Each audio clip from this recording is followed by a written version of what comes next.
8 facts, each with one surprising turn: a plane used for evangelism, an album made from toy instruments, and a lost draft that never came back. By the end, you'll see how small choices and strange constraints can leave a lasting mark.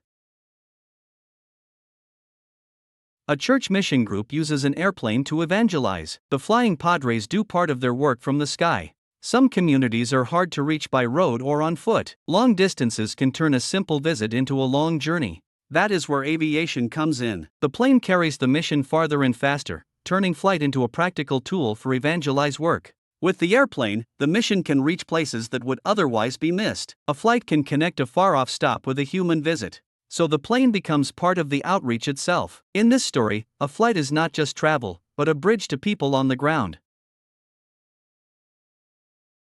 Self-recorded an entire album using only toy instruments. That means the whole record started with plastic sounds instead of standard gear. Self was a band, and the choice was deliberate. They built the music from toy instruments instead of the usual setup. Toy instruments have a narrow range of tones. That limitation gave the album its own sound, because every part had to fit those tiny voices. So the recording became a puzzle of matching each toy sound to a song part. The album ended up defined by that constraint, not by bigger equipment. What stays with you is the image of a tiny plastic instrument carrying the whole track. In Self's hands, the toy became the sound. Tim Burton designed parts of an Alexander McQueen runway show, and he did not touch the clothes. He worked on the lighting and the invitation instead. The show was an Alexander McQueen collection inspired by Burton's films. That gave the runway a shared mood before any model appeared. Burton shaped the atmosphere through light and paper. The invitation and the stage lighting carried his visual style into the room, so the audience met the idea early. The room felt set before the first model walked out. That meant the invitation card was not just paper, it became the first piece of the runway, beside the lights and the collection.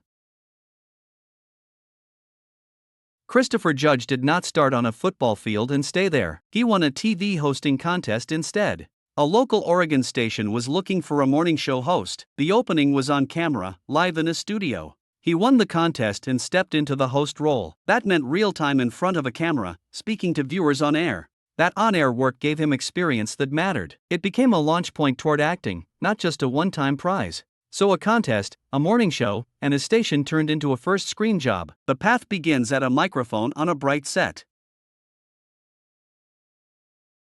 A novel rooted in real life opens with one blunt line: all details are completely made up.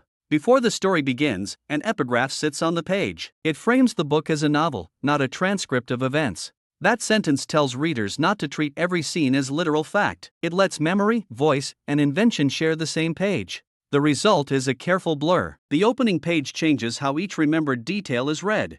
So the strange opening is not a trick. It is a small signpost on the first page, beside the novel and its memory. Steffi Cohen moved down a weight class to chase a world record total of 25. That sounds backwards at first. In powerlifting, athletes compete inside weight classes. Each division has its own records, measured against lifters in that bracket. By changing divisions, she aimed at a different record table. The lighter class gave her a new place to set the total. That move changed the target she had to beat. The record total became a number judged inside the lower class. So the strategy was not only lifting more, it was choosing the division where a world record could land, with the barbell waiting on the platform.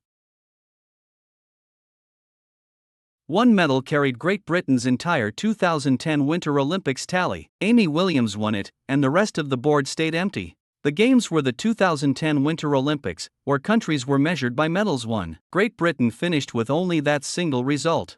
Her performance mattered because nothing else matched it on Britain's side. The medal was the only mark on the team's Olympic tally. That made one athlete carry the whole national headline from the Games. A single podium result stood in for the team's entire count. So Britain's story at those Winter Olympics came down to one medal and one name. Amy Williams sat alone on the tally beside the empty spaces. An original draft of Riders vanished on a London bus. It was just a stack of pages, until it was gone. Riders was a 1985 novel by Jilly Cooper. The first draft moved like ordinary paper, not a protected archive box. Then the draft disappeared into a public place. Riders was never recovered, so that first version stopped at the bus seat. That left the novel with a missing beginning in its own history. The lost pages became part of the story around the book. So the clearest trace is not a shelf or an archive. It is a bus seat and a missing stack of pages. If one of these details surprised you, the full set is worth a second look. Subscribe for more short factual stories, and comment with the fact you'd tell first.